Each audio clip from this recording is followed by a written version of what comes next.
All right, week 9 has wrapped up, and I don't really got an intro, so let's just get straight into it, starting off with last week's Thursday night football game, which was the Eagles versus the Texans. And of course, the Eagles did win this game, which improves them to 8-0 on the season. And some people have said that the Eagles kind of struggled in this game, and I'm not really going to say that because they still did win the game by 12 points. But what I will say is that the game was definitely a lot closer than it should have been throughout the first 3 quarters.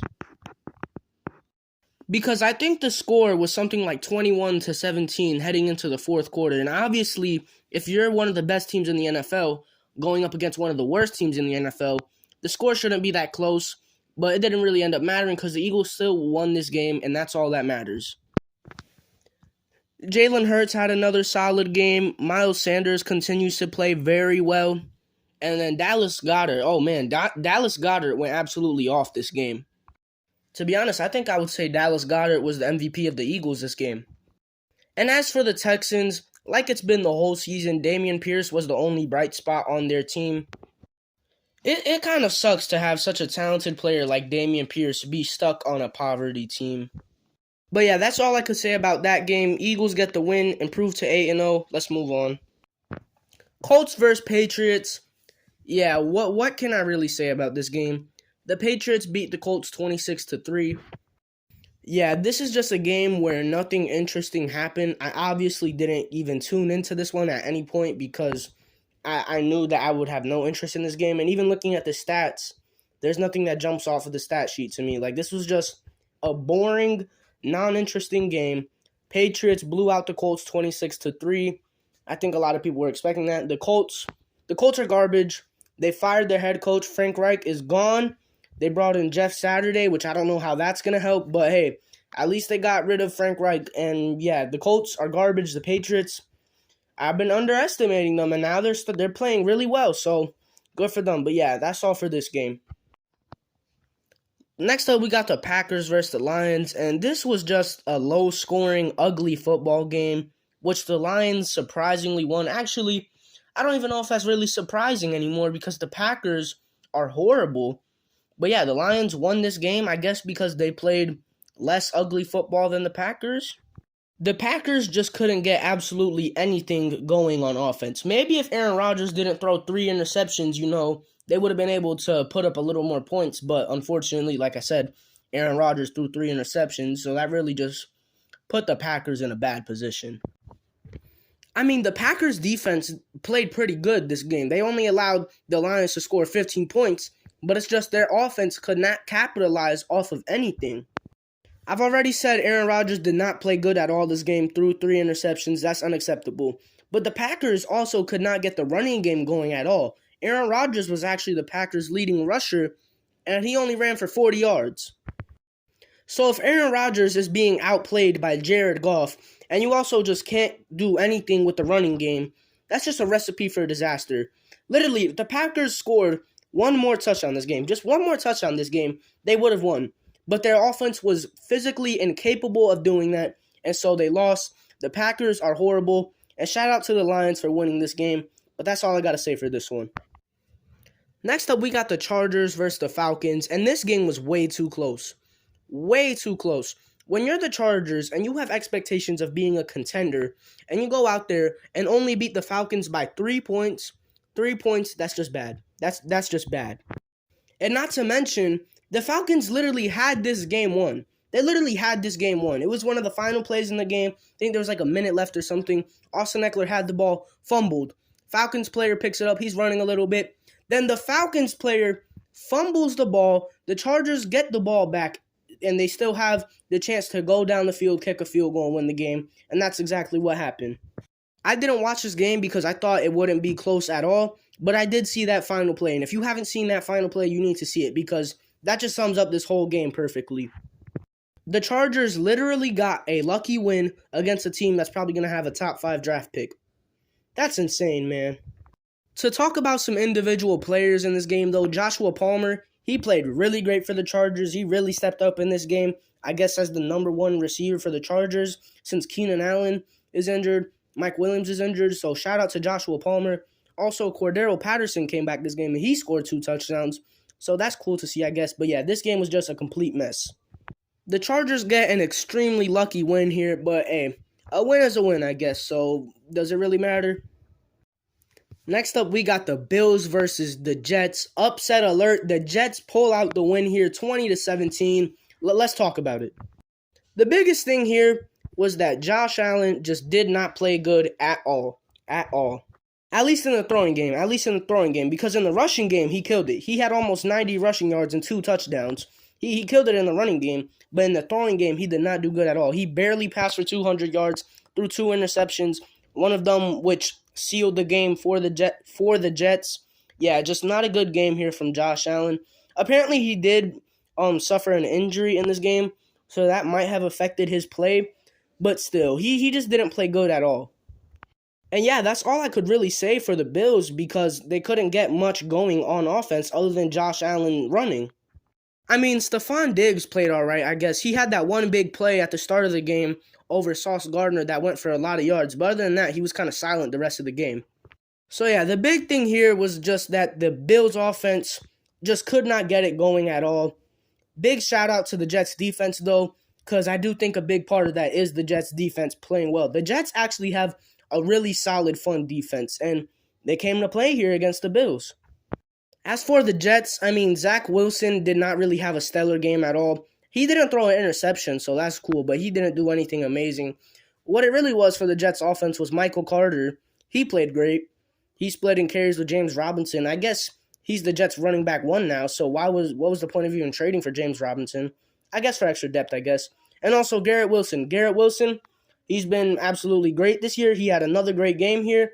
And yeah, it's not really much I really got to say about this game that I feel like I haven't said already. Josh Allen didn't play well. If he played a little better, the Bills probably would have won this game. The Jets defense came to play. Sauce Gardner, other than that first play against Stephon Diggs, he played very well. He got the game-sealing interception, which is great to see. But yeah, that's all I can say about this game. Jets win, pull out the upset, 20-17. Shout out to the New York Jets, man. Vikings versus Commanders. I could not tell you what happened this game and why it was so close. The Vikings pull out the win 20-17, but I feel like this game was a lot closer than what it should have been. I will say Justin Jefferson played great this game. He caught 7 passes, had 115 yards, and he had a touchdown. I don't know when's the last time he caught a touchdown, but he did it this game, so that's good to see. But yeah, other than that, I'm looking at the stats, and there's nothing that really jumps off the stat sheet to me, so I don't really know why this game was so close. I guess it was just a hard-fought defensive battle in which the Vikings won. So with that, I got to say shout out to the Vikings defense. They've been playing a lot better recently. At the start of the season, the Vikings defense was kind of bad. But as the weeks have gone on, these past few weeks, they've actually been playing really good. So shout out to the Vikings defense. But yeah, that's all I really got to say about this game. Like I said, I really don't know what went on this game as to why it was so close. But it was. So that's it for this one, I guess. The Vikings get the win to improve to 7-1, but they got a big challenge coming up this next week against the Bills. Panthers versus Bengals. I guess I'll make this one short. We got absolutely steamrolled. We had no shot in this game. I'm pretty sure it was 35-0 going into half or something like that. Yeah, it was just ugly out there. It was just ugly. Joe Mixon. Oh my gosh, let's just talk about Joe Mixon for this game. Joe Mixon had one of the greatest running back performances I have ever seen with my 2 eyes.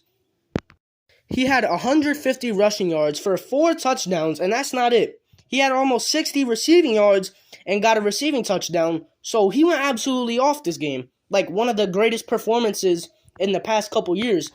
Oh my gosh, I can't even explain. I can't even explain this. He just played so good. I don't even know what to say. I really don't even know what to say. He scored 55 fantasy points. That sums up his performance. And as for my Panthers, look, the Bengals defense was just all over us. In the first half, P.J. Walker did not get anything done. He didn't even get 10 passing yards. He threw 2 interceptions. Just bad performance there. We threw Baker in the second half. And I mean, he made the game look a little closer than what it was. Scored 2 touchdowns, made the final score 21-42, which is still a blowout. But it's better than 42-0. Yeah, nothing I got to say about this game. We didn't try to get DJ Moore involved at all. I don't know what is up with us. Why do we not get DJ Moore involved in the offense? This is why we lose so badly, because we don't try to give the ball to one of our best offensive players. I'm just not going to let my frustration build. All right, as long as we get a top 5 draft pick, that's all that matters. Raiders versus Jaguars. How in the world did the Raiders lose this game? I'm pretty sure that they were up 17-0 at some point, and I was looking at that and I was like, oh wow, I predicted the Jaguars to win this one. That's obviously not going to happen. The Raiders are having a good bounce back game. But then the Raiders just decided to not play football the rest of the game. They scored a whopping 0 points in the second half. 0 points in the second half. All of their points came in the first 2 quarters. The first and second quarter, they scored 20 points. The rest of the game, absolutely nothing. And they wasted an absolutely amazing Davante Adams game with this. Davante Adams had 10 receptions, almost 150 yards, and 2 touchdowns. And they just let that performance just go to waste. As for the Jaguars, Travis Etienne continues to play amazing. He scored 2 touchdowns here. Christian Kirk was great this game. And that's all I really got to say about this one, man. The Raiders, I don't know what is wrong with them. I really don't. I need answers. I need like a Raiders fan to tell me what's going on with them, because this team is just a complete dysfunctional mess. The Jaguars, I mean, they get a nice comeback win here. It's got to feel great for them. That's it.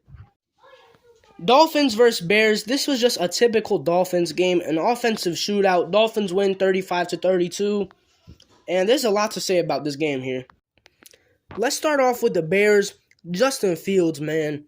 Oh my gosh, Justin Fields. He had 3 passing touchdowns this game. He didn't have a lot of passing yards. I think he only had like 120 something.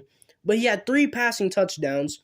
And in the running game, if you watch this game, you would know what Justin Fields did in the running game. He had almost 180 rushing yards. Yes, 180 rushing yards with the touchdown. That's running back 1 numbers right there. That's literally like a great running back performance, and he's a quarterback doing that. But he also threw 3 passing touchdowns. So Justin Fields came to play this game. And that's really good to see. You know, I love Justin Fields. I think he has potential to be a great quarterback in this league. And games like this just prove that. I think he has serious talent, and if you just give him a few years and a couple other good weapons for him to throw to, he's going to be elite. But as for the Dolphins, like I said, it's the usual Dolphins game. Jalen Waddle and Tyreek Hill had an absolute masterclass together. Tua obviously benefited from that. He played really well too. And there's not really much I got to say from the Dolphins, because, I mean, this is kind of what they do every week. They just score a lot of points. Jalen Waddle, Tyreek Hill. But their defense also allows a lot of points. But the Dolphins still pull it out in the end. I don't know. Dolphins games are so weird to me, but they're fun to watch. But yeah, the Dolphins win this game here. The Bears and Justin Fields, I mean, they almost had it. And to be honest, they should have won, but the refs were a little weird in this game. But it don't matter. Dolphins still end up pulling out the win here. And that's it for that one. We finally move on to the later games. I did not realize how long I was talking about just the 1 o'clock games, but let's move on to the 4 o'clock games here with the Seahawks taking on the Cardinals. Seahawks pull out the win here. Geno Smith continues to play absolutely great football. Kenneth Walker also played amazing here, had 100 rushing yards, 2 touchdowns, great to see. Yeah, this is just a regular Seahawks game, I guess, because the Seahawks are really good this season, and this is how most of their games have been going. Yeah, the Seahawks are 6-3 here. The Cardinals are 3-6. I don't want to talk about them. They're garbage. But the Seahawks are 6-3, and they are looking really good. They're looking really good. So shout out to the Seahawks. But there's not really much I've got to say about them. Geno Smith plays great. It's just there's nothing I can say about the Seahawks, so I'm not going to. Let's move on. Rams versus Bucks. What an uninteresting game this was. I didn't expect this game to be any good going into it, because both of these teams suck. So I was like, okay, this game probably isn't going to be that good. But it somehow was lower than my expectations. A final score of 13-16. Really nothing interesting happened. Cooper Kupp was the only person who did anything for the Rams. Once again, that's how it's been the whole season. As for the Bucks, Tom Brady threw the ball 58 times. 58 passing attempts. Why is he throwing the ball that much? I guess it doesn't matter, though, because he led the game-winning drive, got the Bucks the win. They improved to 4-5. The Rams are 3-5, I think. Yeah, just a uninteresting game here. Battle of mid, battle of poverty teams, battle of washed quarterbacks, whatever. Tom Brady and the Bucks get the win though. The Rams suck, get the loss. That's it for this one. Next up, we got Sunday Night Football, Titans versus Chiefs. Derrick Henry almost single-handedly carried the Titans to a win over the Chiefs here. He had another monstrous game, 117 yards, 2 touchdowns. Great game from Derrick Henry, but unfortunately, the Titans have no other valuable pieces on their offense, so they couldn't get anything else going other than Derrick Henry. But luckily, the Titans' defense did come to play this game, only allowed 20 points against the Chiefs, only limited the Chiefs to just 2 touchdowns, both of which were from Mahomes, 1 throwing and 1 running. Mahomes did complete 43 passes here, which is a lot, but he threw 68. Mahomes attempted 68 passes. Why? What is the point of that? 68 passing attempts is literally insane. I don't know if anybody else has ever had more than that. I mean, Mahomes did get a lot of yards from this. He had almost 450 passing yards, but still only 1 touchdown. Yeah, this game was really just a defensive battle, like a lot of games this week. I noticed that this week was kind of low scoring. It was a lot of games that were mainly defensive. But yeah, this game was another one of those. But the Chiefs still prevail in the end. They still pull out the win, probably only because the Titans don't have anything interesting on offense other than Derrick Henry. Yeah, this was a very weird game. So that's all I got to say for this one. Let's move on to Monday Night Football, which was the Ravens taking on the Saints in what was a Ravens masterclass. The Ravens just dominated this whole game through their running attack on offense. Kenyon Drake showed out here. He had 2 touchdowns. Lamar also did good in the running game. This was, like I said, this is just a dominating performance from the Ravens here. To play as well, Roquan Smith made his Ravens debut. He played pretty well, but nobody played as good as Justin Houston this game. He had 2.5 sacks and interception. He played great this game. He played great, and that's all I really got to say for this one. There's nothing I can say about the Saints because they just really didn't do much this game. Couldn't get much going on offense. So yeah, that just sums up this whole game pretty perfectly. Ravens dominate through the run game and on defense, and they win this game 24-13. With that said, it is now time for my team of the week. So let's just get into it with my quarterback. And with my quarterback, I'm going to go with Justin Fields. He had 3 passing touchdowns. He didn't have a lot of passing yards, but he made up for that with his rushing yards. Like I said, he had almost 180 rushing yards, a rushing touchdown. He just played absolutely stellar out there on Sunday. It would have been a lot better if the Bears were able to get the win. But nonetheless, he still had one of the best games in his career, probably the best game in his career. So quarterback, I'm going with Justin Fields. Running back, I think this one's self-explanatory. Joe Mixon, do I even need to explain why?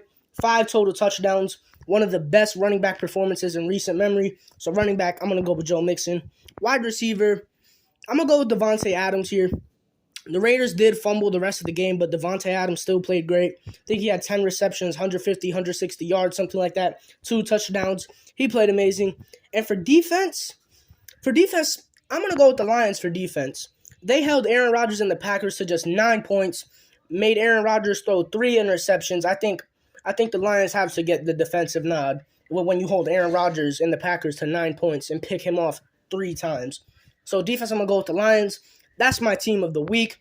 And this was my week 9 reactions. It was a pretty insane week of football. You know, there wasn't too many games that looked very intriguing, but I think it definitely overexceeded. This was a good week of football.